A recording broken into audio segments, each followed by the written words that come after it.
최근 들어 국호를 바꾼 나라가 있습니다. 바로 2022년부터 튀르키예가 된 터키죠. 지금부터 설명할 내용은 모두 2022년 전의 상황이므로 터키라는 명칭을 사용하도록 하겠습니다. 여러분은 터키가 어느 대륙에 속하는지 알고 계신가요? 사실 지도 위치로 보면 터키의 국토 대부분은 중동 지역, 즉 아시아에 속합니다. 하지만 그렇다고 해서 터키를 아시아라고 할 수 있을까요? 터키의 속사정을 자세히 들여다보면 지도의 위치만으로는 어느 대륙에 속한다는 말을 하기가 참 애매해집니다. 터키의 보스포루스 해협을 기준으로 서쪽으로는 유럽, 나머지 국토는 아시아라고 보기 때문입니다. 그렇다고 터키를 유럽으로 보기에는 그 땅의 면적이 너무나 좁죠. 국토의 5% 미만만이 유럽에 속해 있기 때문입니다. 하지만 그럼에도 정작 터키 국민의 일부분은 자신들을 유럽인이라 불러주기를 소망하는데요. 굳이 이 사람들이 유럽을 고집하는 이유는 무엇일까요? 1923년에 터키 초대 대통령이 된 무스타파 케말은 터키를 유럽으로 편입시키기 위해 노력한 최초의 인물입니다. 그가 터키를 유럽에 편입시키기 위한 이유는 여러 가지가 있겠지만 대표적으로 이슬람 문화를 꼽을 수 있죠.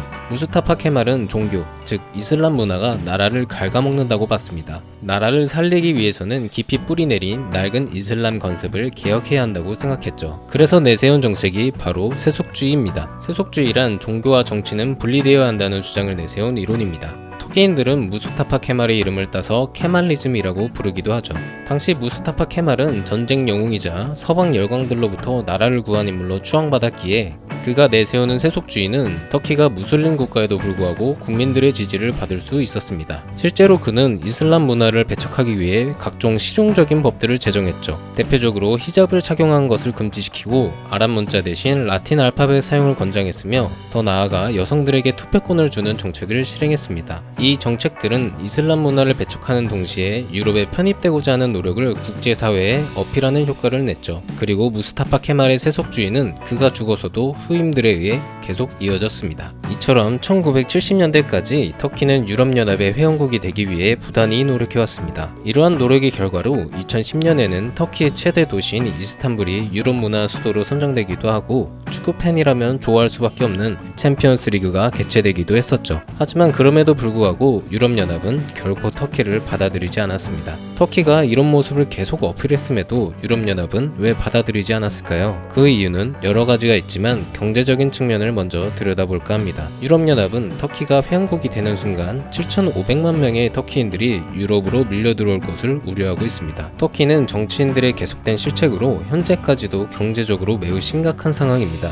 터키 리라와의 가치가 폭락하는 바람에 물가가 날뛰기 시작했고 결국엔 터키 국민들이 그 부담을 고스란히 떠안게 되었죠. 이런 상황에서 터키가 유럽연합의 회원국이 된다면 터키 국민들은 당장이라도 터키를 벗어나 조금이라도 더 안정적인 유럽으로 넘어가게 될 것입니다. 유럽연합은 이 사태가 벌어지면 엄청난 혼란을 초래할 것으로 보고 여태까지도 터키를 회원국으로 받아들이지 않고 있는 것이죠. 가뜩이나 난민 이슈에 민감한 유럽인들에게는 부담스러울 수밖에 없는 문제일 것입니다. 그리고 또 다른 이유 중 하나는 종교입니다. 무스타파 케말의 이슬람 문화 퇴출 노력에도 불구하고 현재 터키의 인구 98%는 무슬림입니다. 사실 국민 대부분이 무슬림인데 세속주의가 과거에 성공할 수 있었던 이유는 무스타파 케말이라는 강력한 구심점이 있었기 때문이죠.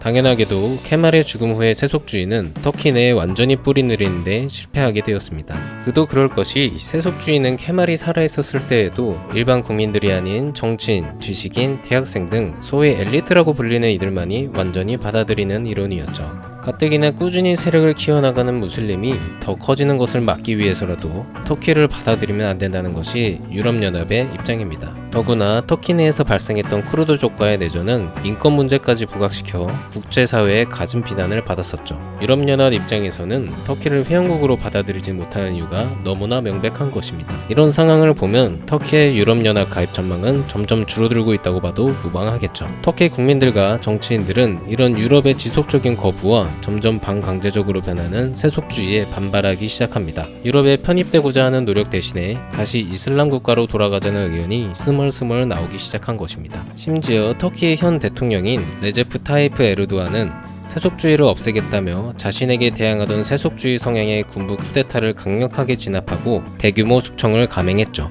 거기에 더해 이제는 정치에서 이슬람 교리까지 적용하고 있어 국민들은 더욱더 무슬림 성향이 강해지고 있습니다. 에르도안 대통령의 오랜 수건이었던 이슬람 국가로 복구를 하는 것이 이제는 현실로 다가오게 된 것이죠. 지금까지 봐온 내용들을 정리하자면 이렇습니다. 1920년대부터 터키는 세속주의를 내세우며 유럽에 편입되고자 했으나 여러 가지의 이유로 거부당했습니다. 시간이 흘러 현 대통령의 정치 성향과 약해진 세속주의, 그리고 국민 대다수의 종교인 무슬림을 기반으로 해 다시 이슬람 국가로 돌아가고자 하는 움직임이 이어지고 있습니다. 사실 종교적인 측면만을 보았을 때 터키는 유럽으로 편입되지 않아도 크게 거리낄 것이 없습니다. 무슬림이 전 세계적으로 대세 종교가 된 것을 그들도 알고 있기 때문입니다. 그렇다면 이제 그들을 무엇라고 불러야 할까요?